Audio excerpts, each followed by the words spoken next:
নমস্কার বন্ধুরা, সহজে ছাতা আঁকতে গেলে সর্বপ্রথম তোমরা একটা এরকমভাবে এ লিখে নেবে।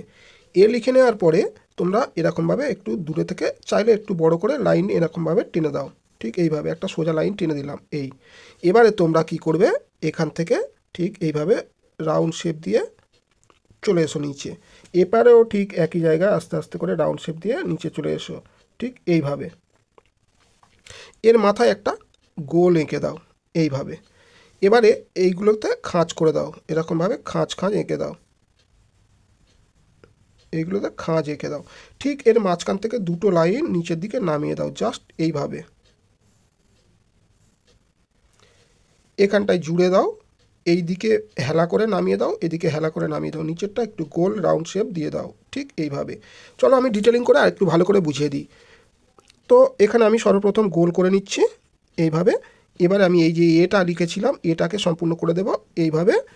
এটাকেও এপারের লাইনটা ঠিক একইভাবে টেনে দিলাম। এপারের এখান থেকে রাউন্ড শেপ অর্থাৎ গোল ভাব নিয়ে এসে এরকমভাবে নিচে নামিয়ে দেব। এপারেও ঠিক একইভাবে আমরা গোল ভাব নিয়ে এসে নিচের দিকে নামিয়ে দেব, ঠিক এইভাবে। এবার এইগুলোতে তোমরা খাঁজ খাঁজ এঁকে দাও, ঠিক যেমনভাবে আছে এখানেও খাঁজ খাঁজ করে দাও। এপারেও সেম একইভাবে খাঁজ এঁকে দাও, ঠিক দেখো এইভাবে।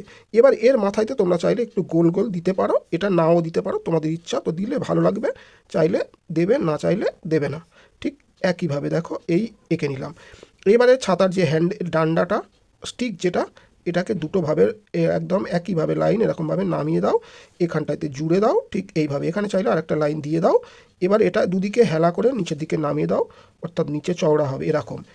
এবার তোমরা এটাকে রাউন্ড শেপ করে জুড়ে দাও, জাস্ট এইভাবে। এবার তোমরা এখানে দুটো লাইন ব্যবহার করতে পারো এইভাবে।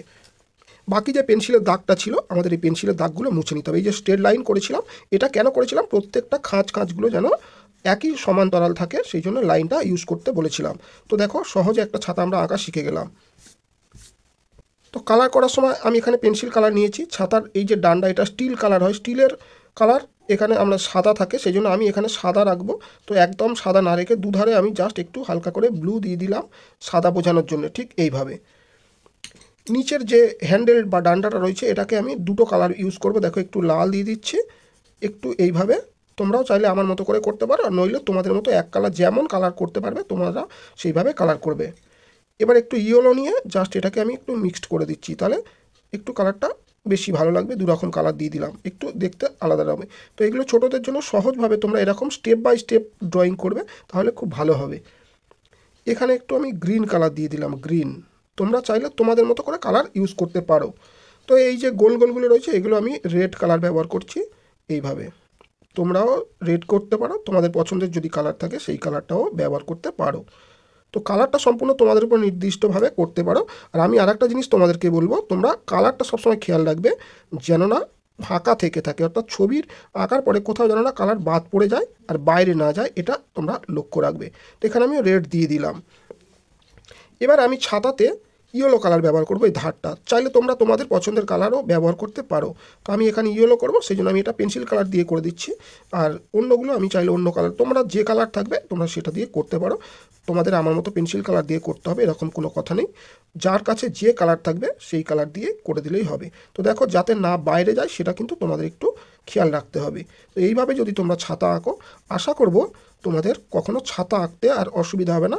তোমরা পরীক্ষায় যারা যারা স্কুলে পড়ো, তো এইভাবে যদি ছাতা আঁকো দেখবে পরীক্ষায় সঠিক নাম্বার তোমরা মার্কস পেয়ে যাবে।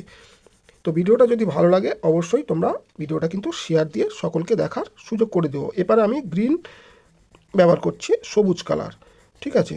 আর শেষে বলবো ভিডিওটা শেয়ার করে তোমাদের মতো বন্ধুবান্ধব যারা রয়েছে, যারা ছাতা আঁকতে পারে না, বুঝতে পারে না ভালো, তাদের জন্য ভিডিওটা একটু পারলে শেয়ার করে দিয়ে তাদেরকেও দেখার সুযোগ করে দিও। আমার ভিডিও যদি ভালো লাগে তাহলে অবশ্যই একটা কমেন্ট করে আমাকে জানিও। আর তোমরা যদি অন্য কোনো ভিডিও দেখতে চাও, কোনো ছবি আঁকতে তোমাদের অসুবিধা হয়, তাহলে আমাকে কমেন্ট করো, আমি তোমাদের সেটার উপরে অবশ্যই ভিডিও বানিয়ে দেখাবো। তো দেখো এখানে আমি গ্রিন করে নিলাম। সহজে এইভাবে তোমরা ছাতা এঁকে ফেলতে পারবে। তো গ্রিনটা যেহেতু এটা গাঢ় সবুজ, এর উপরে আমি একটু ইয়েলো ঘষে দিচ্ছি, দিলে কি হবে লাইট কালার হয়ে যাবে, সবুজটা হালকা সবুজে পরিণত হবে।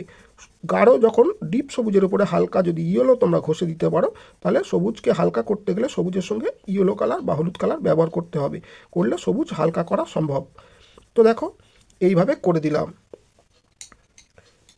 মাঝখানে যে অংশটা রয়েছে এখানে আমি নীল কালার ব্যবহার করতে পারি, অন্য কালার ব্যবহার করতে পারি, আমার ইচ্ছা, তোমাদের যেটা পছন্দ হবে তোমরা করতে পারো। তো আমি সহজে সংক্ষেপে আজকের আর অন্য কোনো রং ব্যবহার করলাম না, শুধুমাত্র পেন্সিল কালার দিয়েই সেরে দিলাম। আর এটা কিন্তু অন্য কোনো পেন্সিল কালার নয়, এটা গ্লাস মার্কিং পেন্সিল।